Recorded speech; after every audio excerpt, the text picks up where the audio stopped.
I don't remember my son-in-law's name for the medical staff that morning.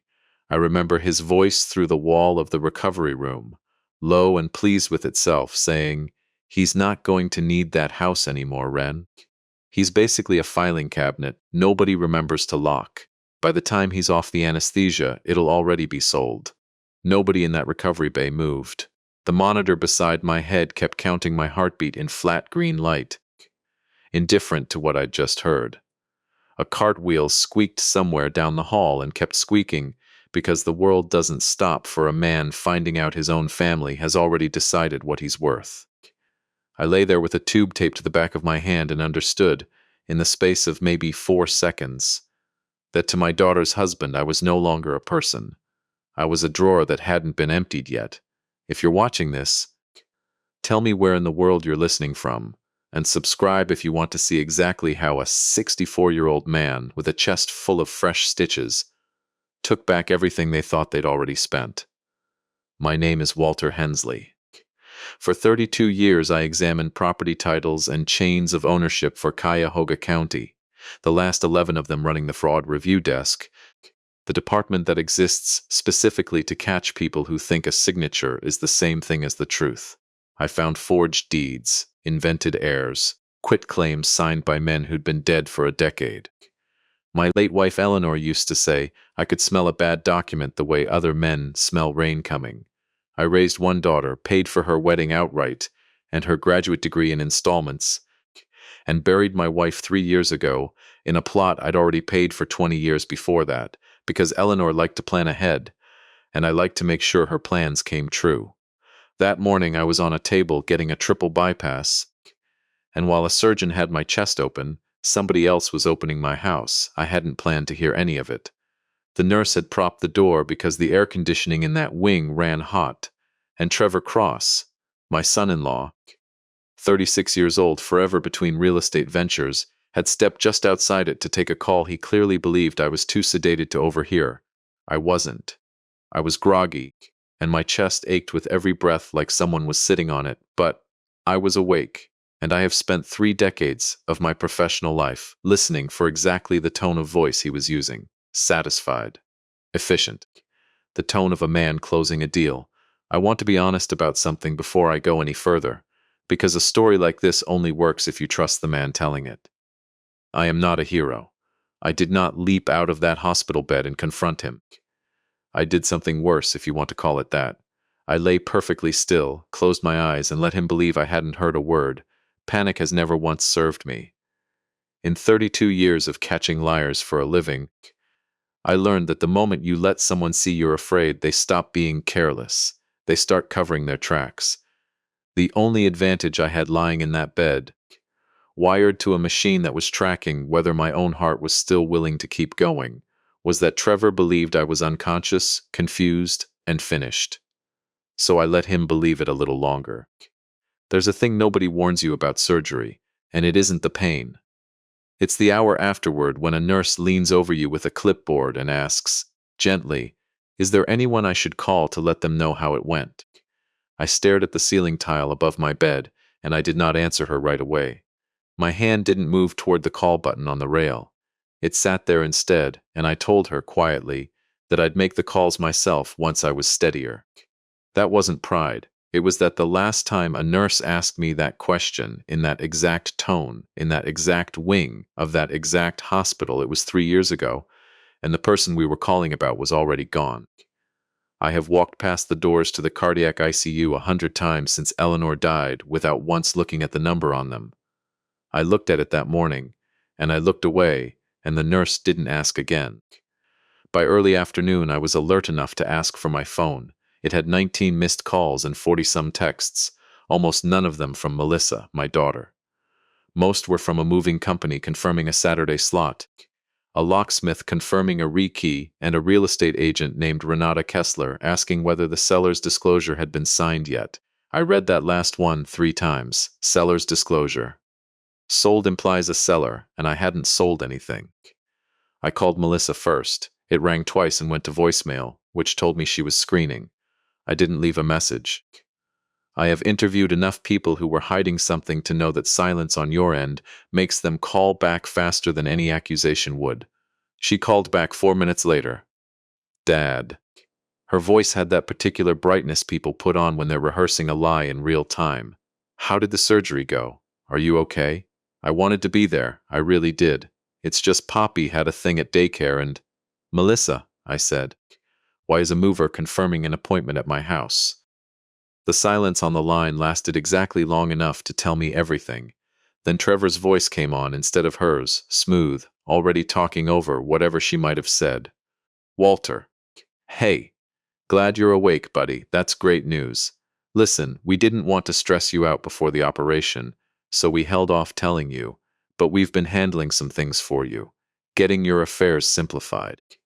The house is a lot of upkeep for a man who just had heart surgery, and frankly, after everything with your memory lately, there is nothing wrong with my memory.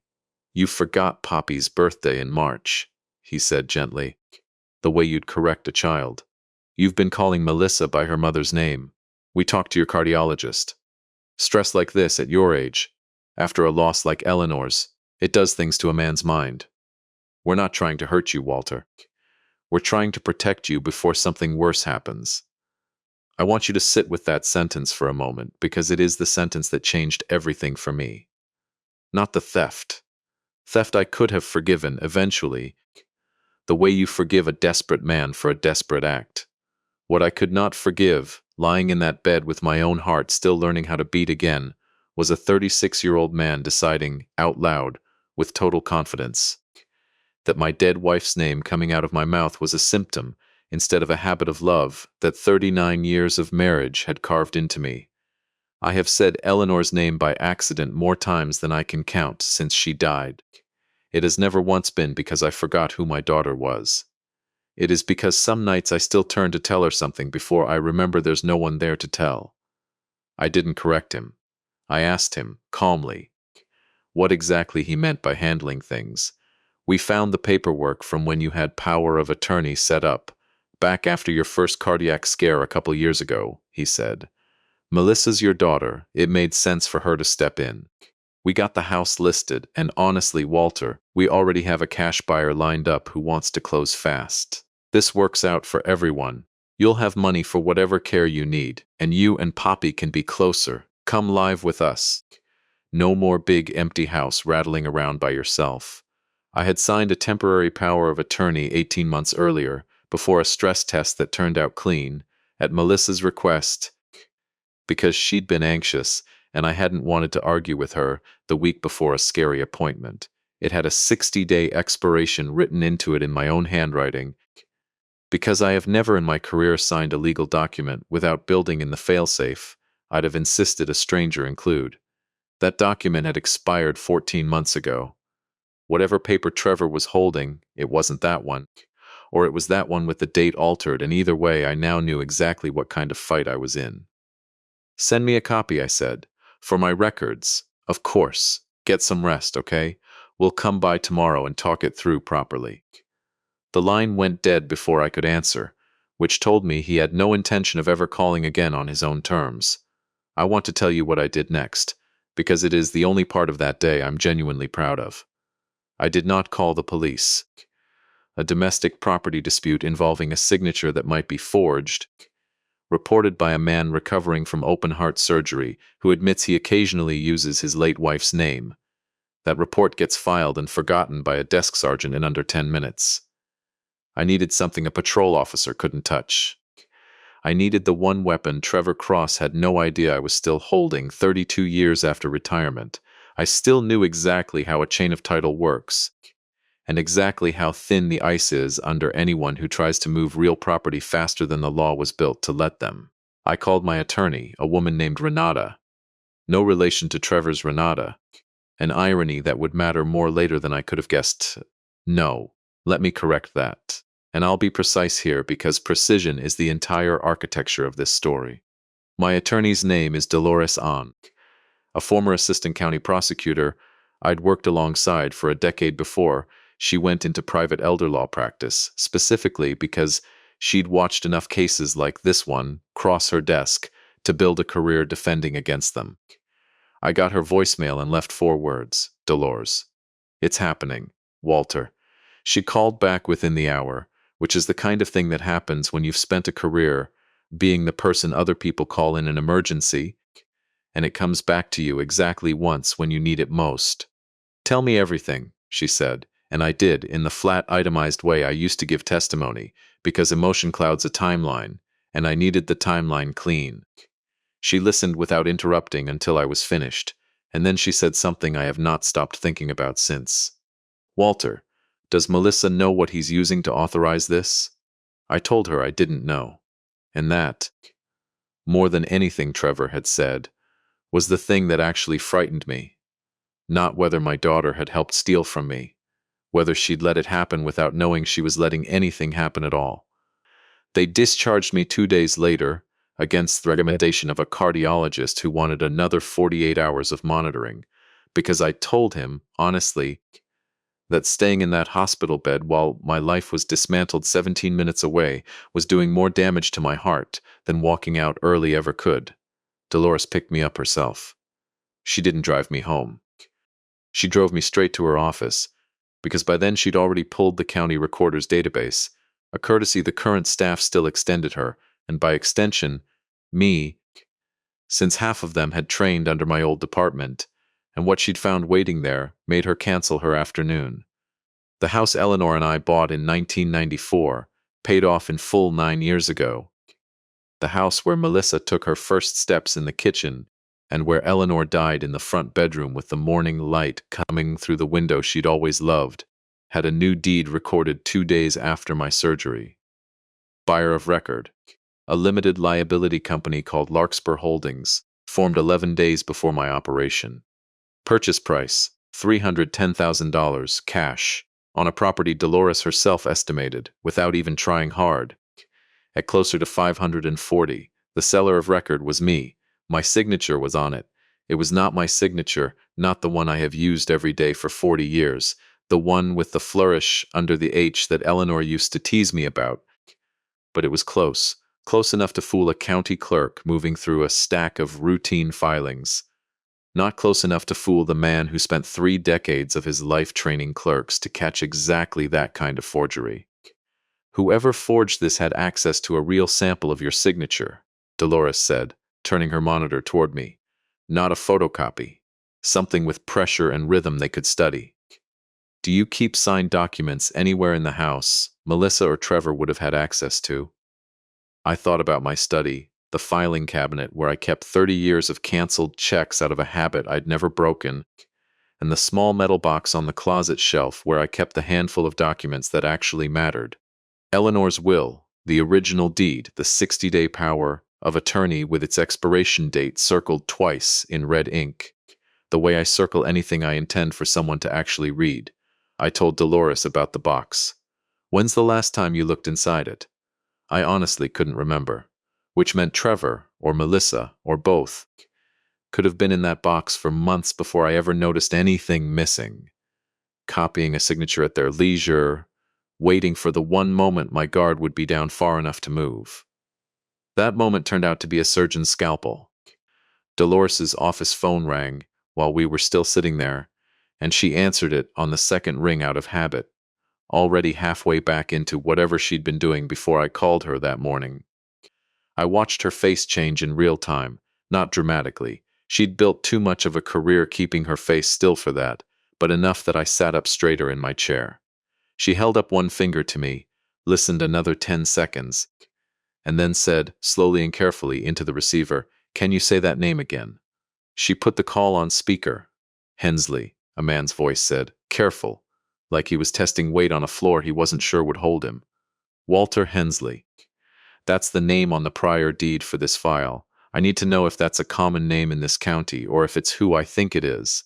Because if it's who I think it is, I am not touching this closing with a 10-foot pole until somebody explains to me why a man who taught half the title examiners in this state how to spot a forgery is selling his own house for 40% under market to a company that didn't exist 2 weeks ago."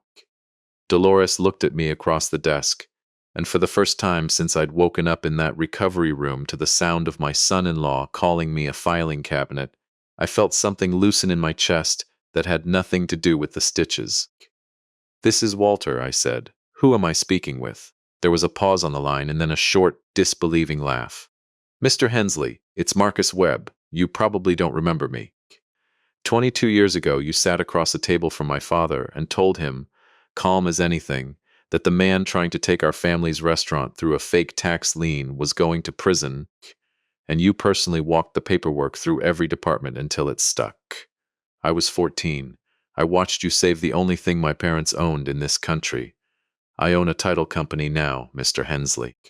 Yours is the name I put on the wall of my office as the reason I got into this business in the first place. And 2 hours ago, somebody tried to walk your house through my closing table using a signature that made every hair on my arms stand up the second I laid eyes on it." Dolores was already reaching for a legal pad.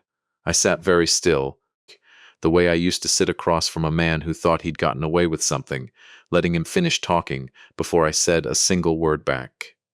"Mr. Webb," I said, "how fast can you get everything you have on that file over to my attorney's office?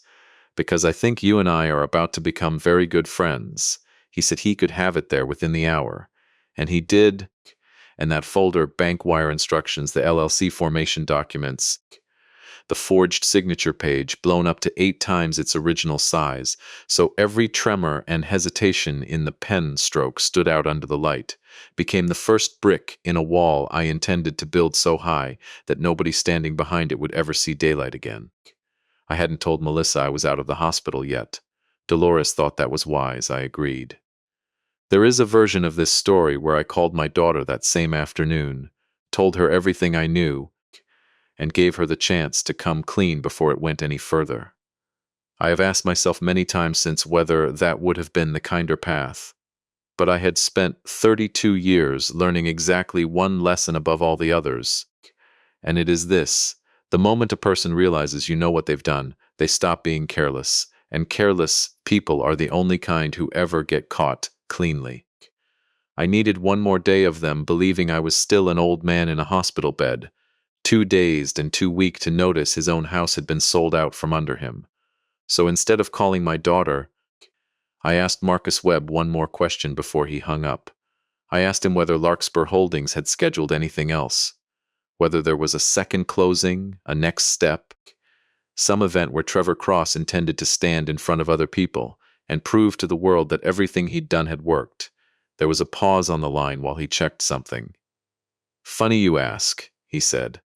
"There's a notation in the file. Once the sale clears, the buyer's agent, a woman named Renata Kessler, has an open house scheduled for this Saturday. Full renovation reveal, catered, invitations already sent. She's marketing it as a flip. Before and after. Sounds like they're planning to show the whole neighborhood what they did with your house before the ink's even dry." Saturday. 6 days from the morning I'd woken up to the sound of my own son-in-law deciding what I was worth. I looked at Dolores, and I looked at the folder Marcus Webb had just sent over, and for the first time since the anesthesia wore off, I felt something other than grief sitting in the center of my chest, where my heart was still learning how to beat on its own again. I had exactly 6 days to find out how deep this went, who else was standing behind Trevor Cross in the dark, and what my daughter actually knew, and I intended to use every single one of them. I spent that evening at Dolores' office, instead of in a hospital bed, which was against every order the cardiologist had given me, and I want to be honest that my chest ached the entire time in a way that had nothing to do with the incision. Marcus Webb's folder sat open on the desk between us, and somewhere in the middle of reading through the LLC formation papers for Larkspur Holdings a second time, I found the detail that changed the shape of everything I thought I understood. The registered agent listed for Larkspur Holdings was a service out of Nevada, the kind of anonymity shield anyone can rent for a few $100s if they want their name kept off public paperwork. But the filing fee had been paid by credit card, and Dolores, who still had contacts from her prosecutor days who owed her favors, made one phone call I didn't ask too many questions about, and had a name inside 20 minutes. The card belonged to a woman named Renata Kessler. I already knew that name. She was the real estate agent Trevor had mentioned on the phone, the one hosting Saturday's open house. What I hadn't known, until Dolores pulled up her public listing photos next to the LLC paperwork, was that Renata Kessler and Trevor Cross had closed 9 properties together in the past 18 months. Every one of them flipped fast, every one of them financed through the same private lending company, a storefront operation called Brightline Capital Partners, that Dolores's old contacts flagged immediately because the state attorney general's office had opened a preliminary inquiry into Brightline 6 months earlier for predatory lending practices aimed at seniors and cash-strapped flippers who couldn't get financing anywhere legitimate. He's not just careless, Dolores said, sliding the papers across the desk toward me. He's in deep with people who don't forgive a missed payment with a strongly worded letter. I sat with that for a moment. Not fear, exactly. Something closer to recognition. I have spent a career watching men convince themselves that a shortcut is the same thing as a solution, right up until the day it isn't. Trevor hadn't stolen my house out of simple greed. He'd stolen it because he already owed money to people who don't send second notices, and he needed liquid cash fast enough that the ordinary channels, a loan, a sale through proper listing, anything with a paper trail slow enough for a father-in-law to notice, weren't an option anymore. That didn't make what he'd done forgivable. It made it explicable, and there is a difference. And I have learned over a long career that the difference matters more to a courtroom than it ever does to the person standing in the wreckage. I still hadn't called my daughter. I want to tell you something true about myself here. Something I'm not proud of because I promised at the start of this that I wasn't going to sand myself down into someone better than I actually am. Melissa and I had not been close in the way a father and daughter should be, not since Eleanor died. I buried my wife, and then I buried myself in exactly the kind of work I'd spent a career doing, chasing paper trails, tracking down fraud, filling every waking hour with something that had a clean, solvable answer at the end of it, because grief didn't have one, and I didn't know what to do with a problem I couldn't solve. Melissa called me every Sunday for the first year. I let most of those calls go to voicemail because I didn't trust my own voice not to break, and I told myself I'd call her back once I felt more like a person again. I never quite got there. By the time I looked up, she'd stopped calling as often, and I told myself that was normal, that adult children get busy, that it didn't mean anything. It meant something. I know that now. A 29-year-old woman who has just lost her mother needs her father to pick up the phone, and I let a machine pick it up instead, 4 years running. And somewhere in that silence, a man like Trevor Cross found exactly the kind of quiet, unencored loneliness he knew how to fill. I'm not saying that excuses what she let happen. I'm saying I understood, sitting in Dolores' office that night, that I was not entirely innocent in how we'd gotten here, and that whatever came next, I owed it to both of us to find that out before I decided how much of this was hers to answer for. I called her the next morning. She came to Dolores' office alone, without Trevor, which told me something before she'd said a single word. She looked terrible, not dressed up, not composed. Her eyes rimmed red in a way that made me think she hadn't slept the way I hadn't slept. She sat down across from me in a chair that suddenly felt too formal for what was about to happen, and for a long moment neither of us said anything at all. "Dad," she said finally, "I need you to believe me that I didn't know what he was planning to do while you were in surgery, but you knew something," I said. It wasn't a question. 32 years of interviews had taught me the shape a partial truth makes in a person's face, and I could see it sitting on hers. She started crying before she got the first sentence out. And I want to tell you that some cold, clinical part of me, the part that had spent a career learning to read a confession before it fully formed, noted that this was real, unrehearsed, nothing like the performance Trevor had put on over the phone. That part of me relaxed a fraction. The rest of me, the part that was still just her father, sat there with my chest aching and waited. "He told me you'd agreed to it," she said, "weeks ago. He said you'd talked about it together while I was at work, that you were worried about the upkeep and wanted to simplify things before the surgery in case something, then I was left dealing with an empty house on top of everything else. He had a paper. It had your signature on it. I looked at it, Dad, and it looked exactly like your handwriting. And I wanted to believe him, because the alternative was believing my husband was lying to my face about something this big, and I didn't want that to be true. I didn't want to be the kind of woman who married that. Huh. When did you start to doubt it? 2 days ago. When the closing paperwork came through, and the sale price was so much lower than I thought the house was worth, and he got angry when I asked about it, angrier than made sense if everything was really as simple as he'd said. She wiped her face with the heel of her hand, an old gesture, one I recognized from when she was 7 years old and had skinned her knee learning to ride a bike in our driveway, refusing to cry in front of the other kids on the street. I confronted him last night. He told me not to worry about it, that it was handled, that I needed to trust him. And then I heard him on the phone with Renata afterward when he thought I was asleep. And it wasn't a business call, Dad. It hasn't been a business call in a long time. I got up from my chair and walked around the desk, and I did something I hadn't done in longer than either of us could probably say without counting carefully. I put my arms around my daughter while she cried into my shoulder, mindful of the stitches under my shirt, mindful that this was the first time either of us had touched the other since Eleanor's funeral. When we'd stood at the graveside holding hands so tightly my fingers went numb and then let go of each other almost the moment the service ended, and hadn't really found our way back to holding on since. I should have called you more, I said into her hair, which surprised both of us, I think, because it wasn't the sentence either of us expected me to say first. After your mother died, you needed me and I let a voicemail machine be the one who answered instead, because I didn't know how to be a father without being able to fix the thing that was actually broken. I'm sorry for that. I've been sorry for a long time, and I never said it.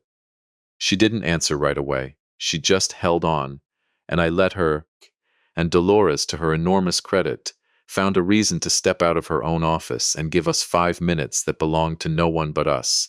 When Melissa finally pulled back, her face was blotchy and her mascara had run, and she looked, for just a moment, like the 7-year-old with the skinned knee again. What do we do now? She said. We find out exactly how deep this goes, I said, and then we decide what he's going to pay for it. She told me everything she knew after that, which turned out to be more than she'd realized she was carrying. Trevor had taken out 3 loans against properties he didn't fully own the rights to, using signatures Melissa now suspected weren't always as clean as the one on my deed. He'd been meeting Renata for what he called site visits at odd hours for the better part of a year. And 2 nights before my surgery, Melissa had walked into their home office looking for a stapler and found the small metal box from my closet shelf sitting open on Trevor's desk. My old canceled checks fanned out across the blotter like reference material.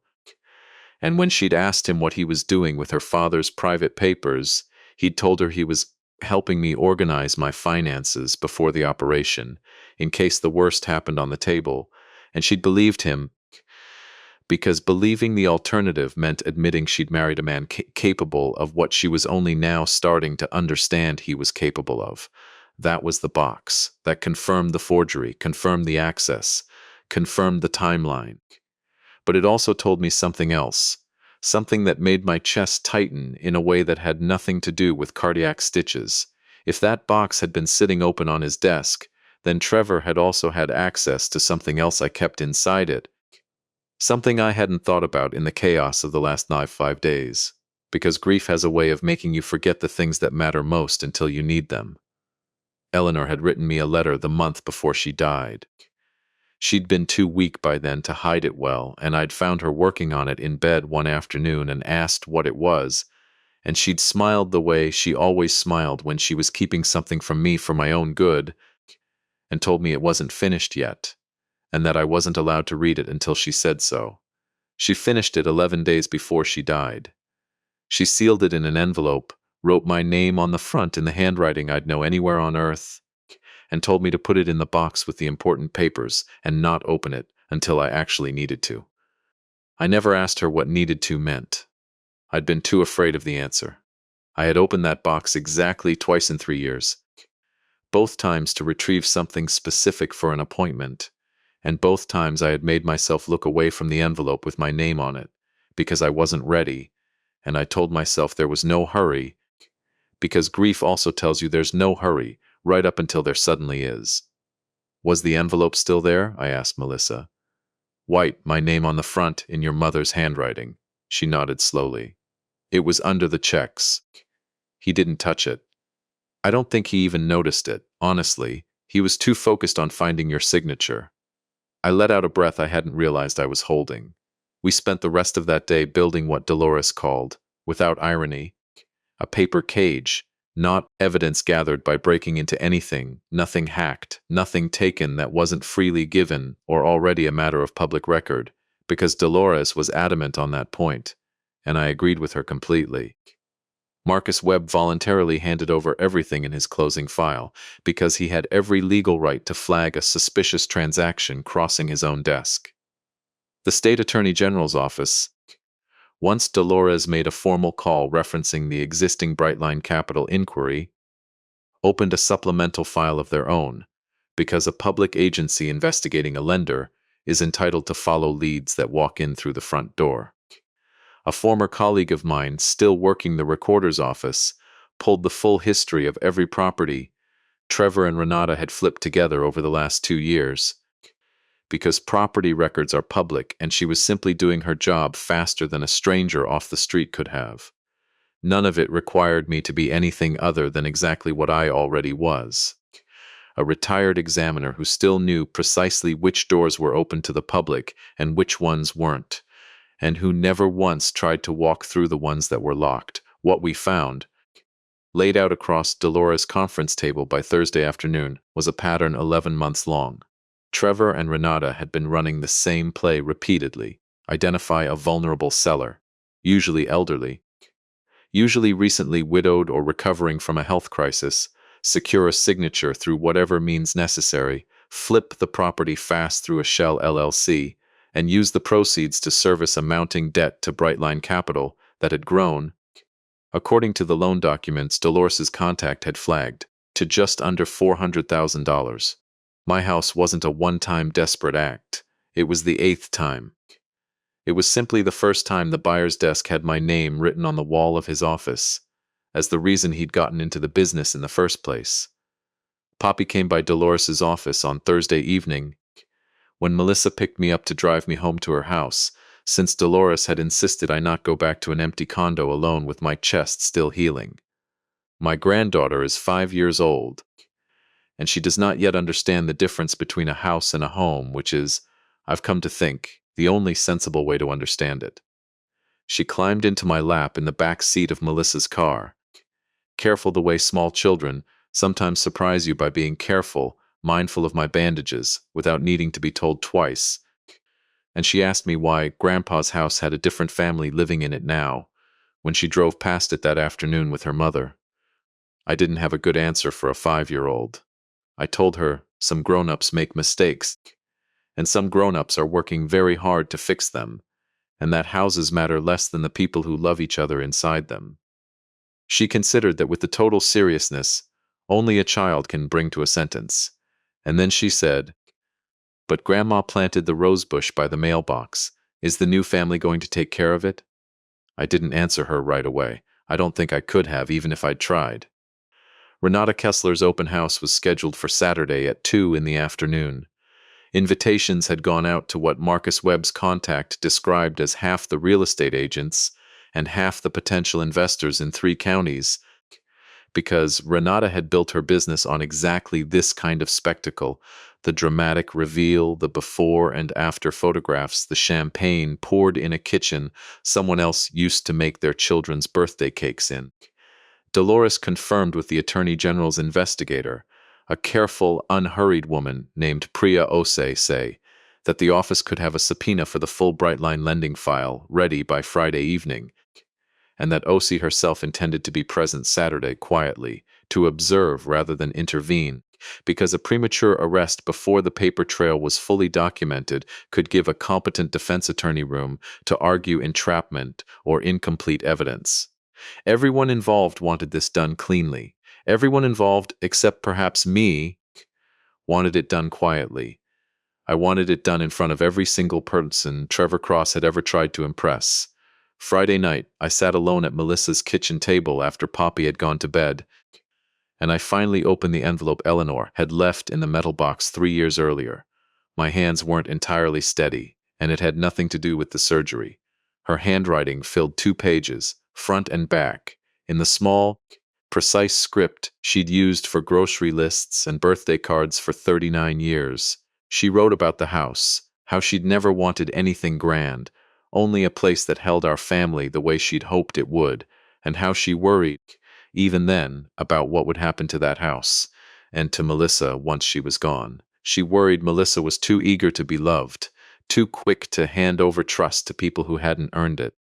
A worry she said she recognized because she'd been exactly the same way at that age, before she met me. She didn't predict Trevor. She didn't predict any of this specifically, and I want to be honest about that, because it would be too easy, too convenient to tell you my dead wife saw the whole scheme coming from beyond the grave. She didn't. What she wrote instead was simpler and somehow more devastating. She asked me to keep an eye on our daughter's marriage, whoever she ended up marrying, because she wouldn't be there to do it herself, and she didn't want love in our family to ever curdle into something that took more than it gave without anyone's notice until it was too late. I read it twice. Then I folded it carefully back along its original creases, and I understood, with total clarity, exactly what I was going to do with it on Saturday afternoon. I didn't know it yet, but that letter and the rose bush by the mailbox and a 5-year-old's simple question in the back seat of a car were going to matter more at that open house than every forged deed and shell company Dolores and I had spent the week assembling. I called Marcus Webb Friday night to ask him one final favor.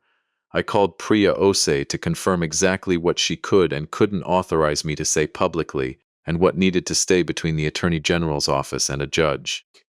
And I called 3 former colleagues from the Recorder's office, as people I'd trained and mentored across 3 decades who'd have every professional reason to stay far away from a Saturday afternoon spectacle involving their old boss's family, and every one of them, without my having to ask twice, said they'd be there. Saturday morning, I stood in front of the mirror in the guest room of my daughter's house, buttoning a shirt over stitches that still pulled when I raised my arms too high. And I thought about the last time I'd dressed for something that mattered this much. It had been Eleanor's funeral. I remembered standing in front of a different mirror, in a different house, putting on a black tie with hands that shook so badly Melissa had to help me knot it. My hands weren't shaking today. I don't know exactly when. Somewhere in that long week of forged signatures and quiet phone calls and a letter 3 years overdue, I stopped being the frightened man in that recovery room and became, instead, something closer to who I used to be before grief hollowed me out. Melissa knocked and let herself in without waiting for an answer, the old key in the door still turning the way it had when she was a teenager. She was dressed carefully, deliberately plain, and she held Poppy's small pink coat over one arm. "Are you sure you want her there?" I asked. "She asked about the rosebush," Melissa said. "I think she deserves to see her mother stand up for something." I looked at my daughter, 34 years old, about to walk into a room full of strangers and publicly unravel the marriage she'd built her adult life around, and I felt something I hadn't let myself feel in a long time. Not triumph. Not yet. Something closer to pride. 2 o'clock, I said. "Let's go take back what's ours." The house looked wrong from the curb before I ever got out of the car, and I don't mean that in some sentimental way. I mean it structurally, professionally, the way I used to look at a property in dispute and know within 30 seconds what had been changed and what someone was hoping nobody would notice.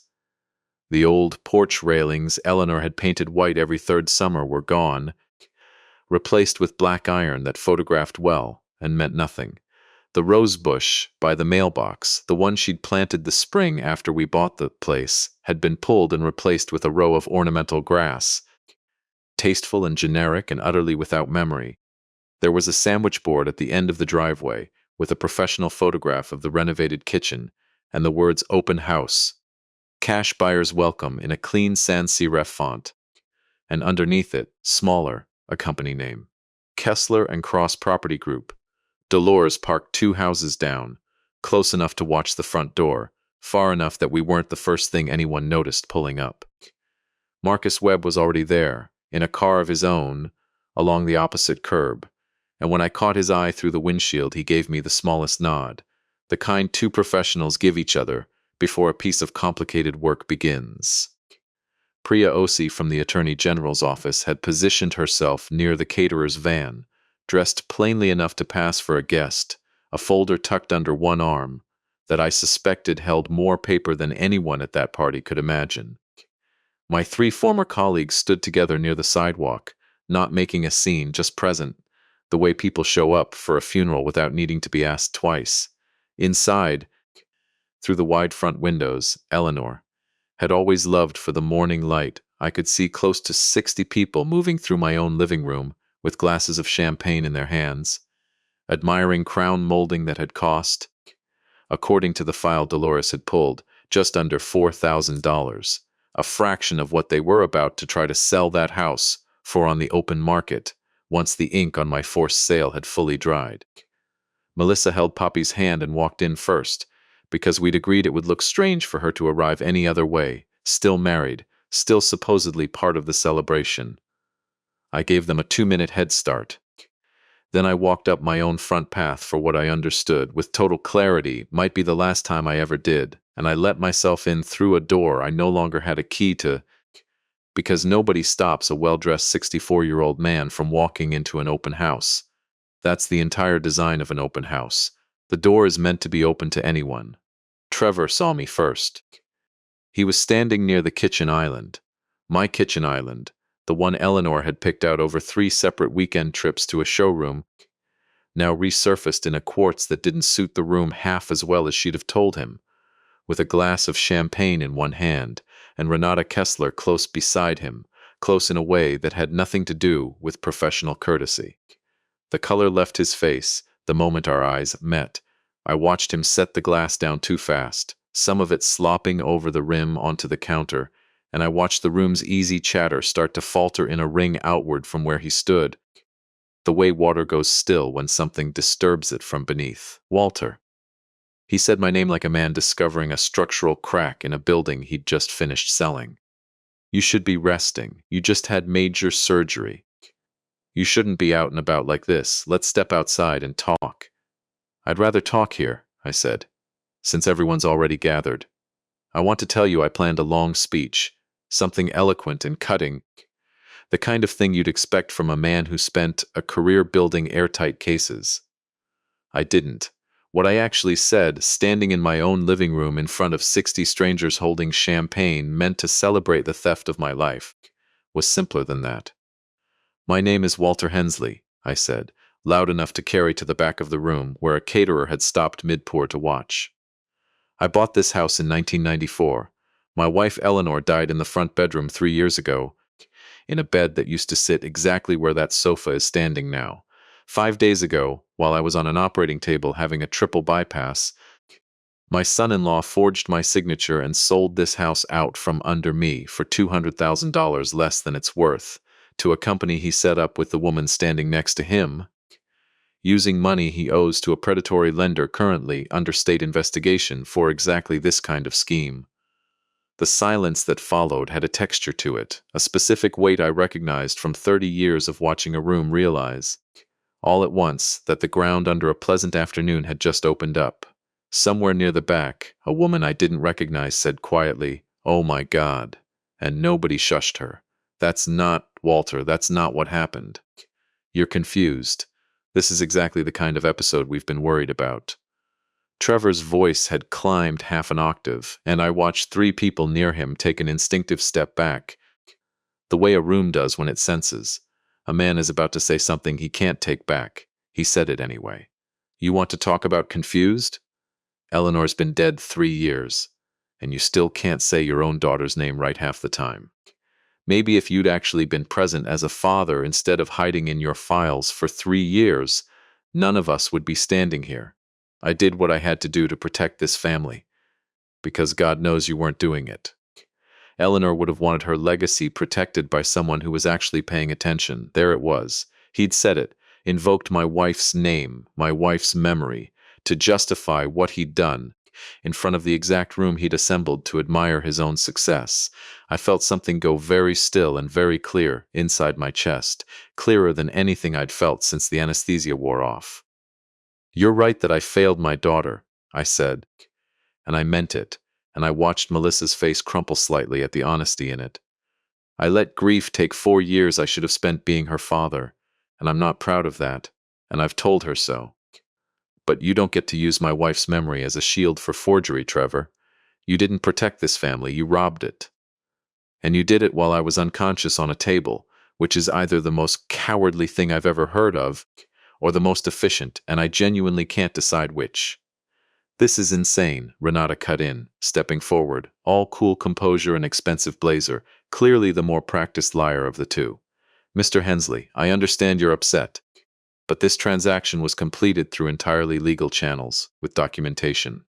With a forged power of attorney whose actual expiration date I circled in red ink myself 18 months ago," I said, "and a signature the buyer's own title company flagged as fraudulent before your closing ever cleared." I nodded toward Marcus Webb, who had come to stand just inside the front door, arms crossed, saying nothing. Letting his presence do the talking, his silence made louder than words could have. I watched something shift in Renata's face when she registered who he was, some fast internal recalculation of how much trouble the room actually held. "Mr. Webb closed the sale," she said, but there was less certainty in it now. "Mr. Webb froze the sale," Marcus said quietly into the hush. The moment I recognized whose name was on that title. "It's sitting in escrow, flagged, pending a fraud review that's already been referred to the state." I heard someone near the kitchen murmur something about investors pulling out, and watched two men in expensive jackets edge quietly toward the front door, the specific instinct of people who've built careers, knowing exactly when to stop being associated with something. That was when Melissa stepped forward, Poppy's hand still in hers, and did the thing I will remember longest out of everything that happened that day. She let go of her daughter's hand, walked directly between her husband and me, and turned to face the room.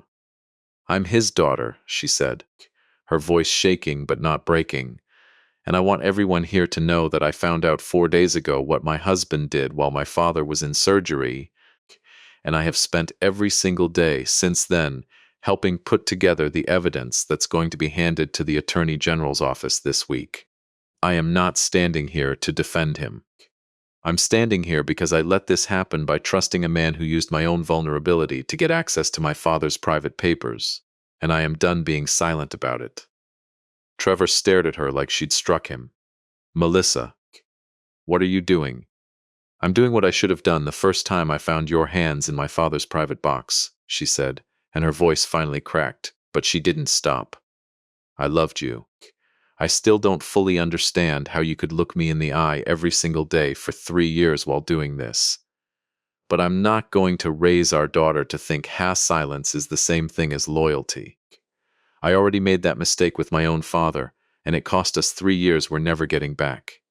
Poppy, 5 years old and entirely unbothered by adult politics, tugged on my sleeve in the middle of all of it and asked, in the clear, carrying voice small children use, without any sense of when a room needs quiet, "Grandpa, is the rosebush coming back?" I don't think there was a single person in that living room who didn't hear it. I watched two women near the fireplace put their hands to their chests. I watched one of my old colleagues wipe at his eye with the back of his hand and pretend he hadn't. A 5-year-old girl, asking about a flower her grandmother had planted before she was even born, did more to strip the room of any lingering sympathy for Trevor Cross than every document Dolores and I had spent the week assembling. "It can," I told her, crouching down slowly, mindful of my chest so I was closer to her height. "We'll plant a new one, same kind, right where the old one was." Priya Osi chose that moment to step forward, calm, unhurried, exactly as she'd promised she would be. She didn't raise her voice. She didn't need to. The entire room had already gone quiet enough to hear a pin drop, let alone a state investigator's identification. "Mr. Cross, Miss Kessler," she said. "I'm with the Attorney General's office.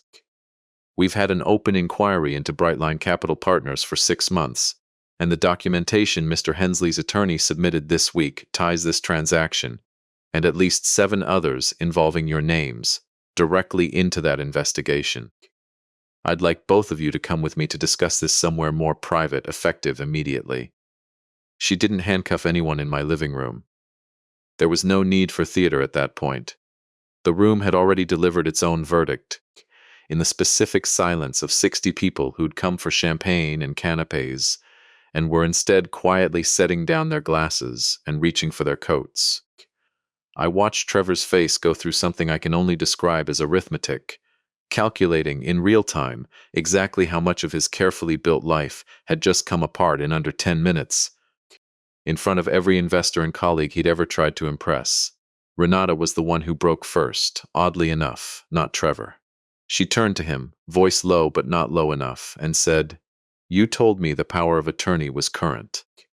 You told me this was clean," and I watched him realize, in front of everyone, that the woman he'd been risking his marriage for had just publicly distanced herself from him the moment the room turned cold. Exactly the way people like that always do, when the cost of loyalty finally outweighs whatever they thought they were getting from it. I didn't say anything else to either of them. I'd said what needed saying. I picked Poppy up gently, careful of my chest, and I carried my granddaughter out to the front porch while investigators and caterers and quietly departing guests moved around us like weather. And I sat down on the top step of my own house for the first time in 5 days, and I let out a breath I felt like I'd been holding since the recovery room. Melissa came and sat beside me a few minutes later, her makeup ruined, her hands still shaking slightly. "I'm sorry, Dad," she said, "for all of it. For not calling more when Mom died and you shut down. For not seeing him for what he was sooner. For letting it get this far. I'm sorry too," I said, and meant it fully, without reservation, the way I hadn't let myself mean anything in 3 years. "We're going to do better. Both of us." She leaned her head against my shoulder, the way she used to when she was small, before grief and silence, and a man like Trevor Cross had put 4 years of distance between us, and Poppy climbed into both our laps at once, entirely unbothered by the chaos still unfolding behind us through the open front door, and for a moment, sitting on those steps, I felt something I hadn't let myself feel since before Eleanor got sick. I felt like I was home. I didn't know it yet. But the legal process that started on that porch would take another 5 months to fully resolve, and every one of those months would matter, and every one of them would eventually lead somewhere I could not have predicted from where I sat that Saturday afternoon, holding my granddaughter, watching an investigator lead my son-in-law toward a car parked at the curb. But that part of the story, the part where the paperwork finally caught up with the people who thought paperwork was something that only ever worked against old men, that part deserves its own telling. The 5 months between that open house and the day everything finally settled did not move the way courtroom dramas make you expect them to. There was no single dramatic gavel strike. There was a slow, grinding accumulation of paperwork, exactly the kind of process I'd spent 32 years of my career on the other side of, and for the first time in my life, I understood what it felt like to be the person waiting on the outcome instead of the person building the case. Trevor was charged with forgery, wire fraud, and elder financial exploitation, the last of which carried an enhanced penalty under Ohio law specifically because of my age and the circumstances surrounding my surgery. Renata was charged separately for her role in structuring the Larkspur Holdings shell, and for the 6 other properties investigators eventually connected to the same pattern, all of them belonging to people who looked a great deal like me, recently widowed, recently hospitalized, quietly alone in a house too big to easily defend. Brightline Capital Partners, the private lender both of them owed money to, folded under the weight of the state's investigation within 10 weeks. Its owner indicted separately on racketeering charges related to predatory lending, which meant the debt Trevor had been so desperate to service evaporated into a receivership that had no interest in chasing an already convicted man for money it would never recover. I want to tell you honestly that I did not feel triumphant watching any of this unfold. I felt something closer to exhaustion, and underneath the exhaustion, a quiet, settled relief, the kind that comes after a long fever finally breaks. Dolores handled the civil side, the deed nullification, since a forged signature makes a sale void from the moment it's recorded, not merely voidable, a distinction I'd explained to junior examiners 100 times in my career and never once expected to need for myself. The house came back into my name within 6 weeks, the sale wiped clean from the record as though it had never happened. Though of course it had, and no amount of clean paperwork erases what it costs a family to live through something like that. Melissa filed for divorce in the second month. She didn't ask my opinion before she did it, and she didn't need to. I'd have given the same advice regardless, and she knew that, and there was something quietly healing about not needing to say it out loud. She and Poppy moved into an apartment 15 minutes from the house, close enough that some Sundays, once I was cleared to do more than gentle walking, Poppy and I would kneel together in the dirt by the mailbox with a new rose bush I'd bought from the same nursery Eleanor used to favor, and Melissa would sit on the porch steps with 2 cups of coffee, one for her and one for me, waiting for us to finish. I called her every Sunday now, whether she called first or not. I made that promise to myself on the porch steps the day of the open house, and I have kept it since, because a promise made once and broken by grief is worth remaking, and remaking again, for as long as it takes to become a habit instead of an intention. Marcus Webb and I had lunch together in the 3rd month. The first time we'd sat across a table from each other as 2 grown men, instead of an examiner and a frightened 14-year-old whose family's restaurant hung in the balance. He told me his father still talked about that case. 22 years later, still told the story of the quiet man from the county who wouldn't let a forged tax lien stand at every family gathering where the subject of hard times came up. I hadn't known that. You spend a career doing careful, unglamorous work, catching liars one document at a time, and you rarely learn what any of it meant to the people on the other end of it. Because the paperwork moves on and so do you. It meant something to hear it, finally, 22 years late, the second time the case truly caught up with me emotionally. Not the arrest, not the divorce filing, but something quieter and, in its own way, harder to carry. Came 4 months in. At a small ceremony I hadn't expected and almost didn't attend. The county recorder's office, the department I'd run for 11 years before retiring, asked if they could rededicate their fraud review training room in my name.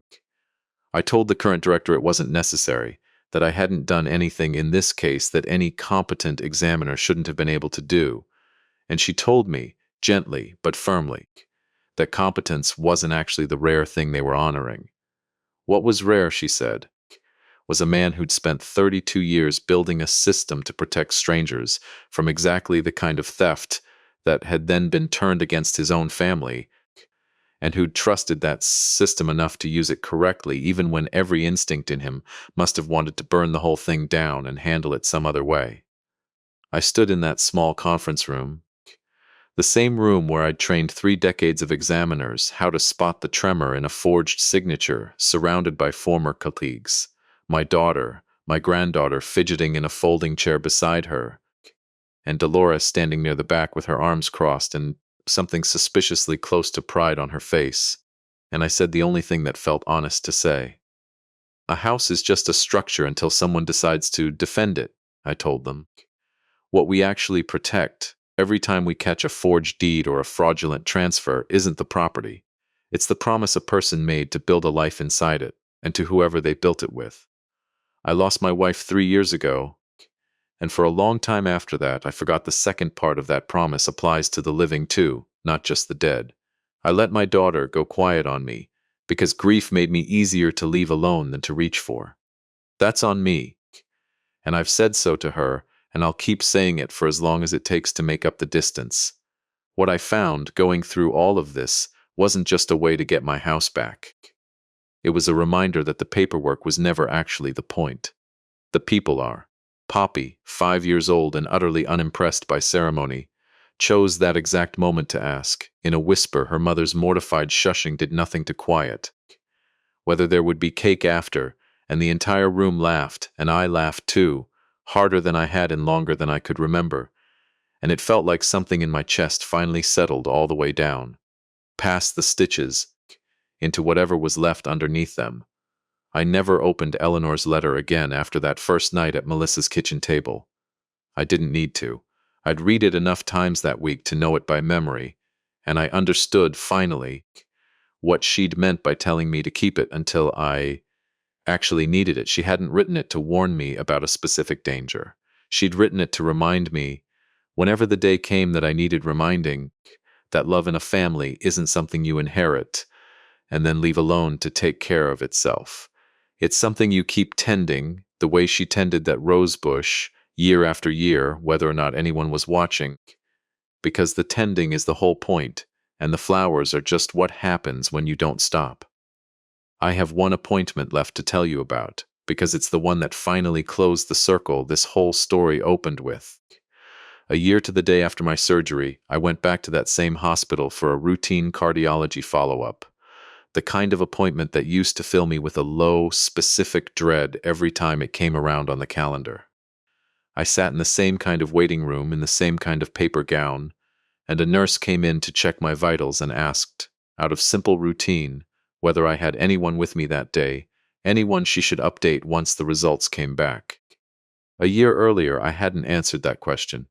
I'd let the silence sit there instead, because the last time someone in scrubs asked me who to call, the answer had ended in a funeral. This time, I told her yes. My daughter was in the waiting room with my granddaughter, who'd insisted on bringing a drawing of a rose bush to give me the moment I came out, because Poppy has decided, in the particular logic of a 6-year-old now, that Grandpa should always have something growing waiting for him, no matter where he is. The cardiologist told me my heart was doing exactly what it should be doing. Strong, steady, no complications. Better than expected for a man my age who'd been through what I'd been through. I believed him about the surgical part of it, but I'd already known, walking out of that exam room into a waiting room where my family was actually sitting there waiting for me this time, that the rest of it, the part no cardiologist can measure on a monitor, had already healed the moment. I stopped letting silence be the thing that answered for me. Trevor is currently serving a 4-year sentence at a state facility outside Columbus. He wrote me one letter early on, full of the same tone he'd used in that recovery room hallway, still trying to explain his way into being understood, rather than simply owning what he'd done. I read it once and didn't respond. Some debts don't get repaid with an apology, written from a place still looking for an angle. Renata took a plea agreement in exchange for testimony against Brightline's owner, and last I heard, she'd left the state entirely, chasing whatever version of a fresh start a person can find after everyone who trusted her has stopped. The house stands exactly where it always did. The rose bush is 3 years shy of the height the old one had, but it's coming along, the way most things worth tending do, slowly, and only if you keep showing up for it. Melissa and Poppy have dinner with me every Sunday now, no exceptions, and some Sundays we don't talk about any of it at all. We just sit at the same kitchen island Trevor once leaned against with a stolen glass of champagne, and we eat, and Poppy tells me about her week, and I listen, because listening turned out to be the one thing I'd forgotten how to do for far too long, and the one thing that mattered most the whole time. I built a career catching people who believed a signature could stand in for the truth. It took losing almost everything to learn that the reverse is just as important, that showing up, again and again, ordinary Sunday after ordinary Sunday, is the only signature that was ever actually going to hold. They thought a man on an operating table couldn't defend what was his. They forgot that some men spend 32 years learning exactly how paper lies, and exactly how to make it tell the truth again. My heart is stronger now than it was the day they wheeled me into surgery. Turns out family, once you actually tend to it, works the same way.